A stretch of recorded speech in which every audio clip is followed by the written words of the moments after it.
L'Afrique en marche podcast Jasmine Samantar, jeune somalienne de 26 ans, à la tête de la start-up Samawat Energy par Olivier Roger. Samawat Energy est une entreprise spécialisée dans les kits solaires. http://www.samawatenergy.com. L'Afrique en marche, c'est celle de Jasmine Samantar, une jeune somalienne de 26 ans qui a créé Samawat Energy, une start-up spécialisée dans les kits solaires. Dans un pays déchiré depuis 27 ans par une guerre civile, elle allie l'audace au courage. Mogadiscio, ses clans, ses factions en guerre et ses start-up. C'est dans le premier et unique espace de coworking de la capitale somalienne, Iris, qu'est basée l'entreprise de Jasmine Samantar, Samawat Energy. Cette jeune somalienne de 26 ans, née aux États-Unis, est rentrée à Mogadiscio il y a 2 ans pour créer son entreprise spécialisée dans les kits solaires. La Somalie n'est pas seulement un pays chaotique, c'est aussi une terre d'opportunités. Les gens sont très résilients, clame Jasmine Samantar. Et aujourd'hui environ 80% de la population est jeune. Donc, ces jeunes recherchent de nouvelles solutions et des méthodes innovantes pour résoudre leurs problèmes. Et c'est pour cette raison que c'est un pays très ouvert pour les affaires, cas d'école du libéralisme, mais sécurité problématique. Ce pays ouvert et qui depuis un quart de siècle se débrouille sans structures étatiques pour sa survie quotidienne, est devenu de ce fait un cas d'école du libéralisme. Reste que la sécurité est toujours problématique pour les entrepreneurs. La plupart des gens pensent d'emblée que les questions de sécurité sont ce qui nous pose le plus de problèmes. Bien entendu qu'il y a des difficultés dans ce domaine, concède la start-upeuse, mais vous devez être stratégique là où vous travaillez. La Somalie est un grand pays, certaines régions sont sûres, d'autres pas et d'autres enfin entre les deux. Elle fait preuve de prudence, nous sommes très prudents avant de décider où nous allons travailler.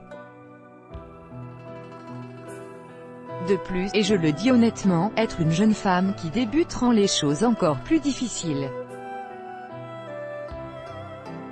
On le voit en Somalie, mais on le voit aussi ailleurs, et c'est quelque chose avec laquelle il faut composer, et continuer son chemin, composer avec les clans et le manque de compétences. Jasmine Samantar doit aussi composer avec les clans parfois ennemis et avec un autre problème crucial, le manque de compétences. Quand on a débuté, on a vite compris que le système éducatif somalien n'était pas aussi performant qu'il devrait l'être, et ça, en raison de la guerre civile, explique-t-elle. Donc, nous avons travaillé avec le ministère de la Femme au Puntland pour trouver 4 jeunes femmes désireuses d'apprendre. Nous les avons envoyées en Inde pour passer un diplôme d'ingénieur dans le domaine solaire. Elles sont revenues en Somalie et désormais elles forment nos vendeurs et nos équipes. Vivre et travailler dans la capitale somalienne n'est pas une sinécure et Jasmine Samantar, qui emploie désormais une dizaine de personnes, partage son temps entre Mogadiscio et Nairobi, au Kenya.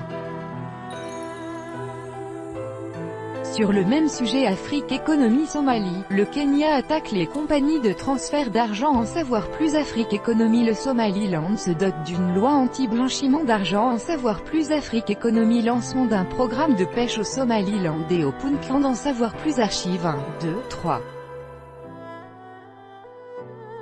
Suivant, dernier, Kenya, la transformation des noix de croton. Comment faire de tout à partir de presque rien?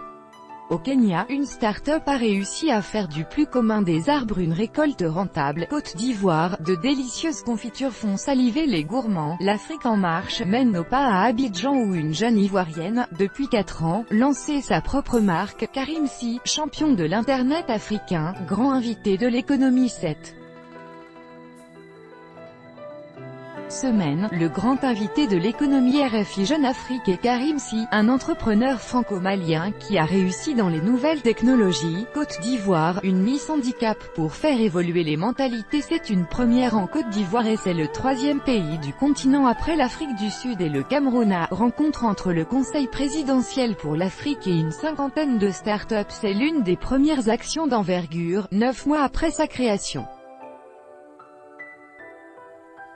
Le Conseil présidentiel pour l'Afrique Burkina Faso, des femmes mettent en place un jardin maraîcher dans la capitale. Au Burkina Faso, des femmes ont mis en place un jardin maraîcher dans la capitale. Avec leur production, ces femmes s'occupent de leur famille. Et elles ont 1, 2, 3. Suivant, dernier plus grand que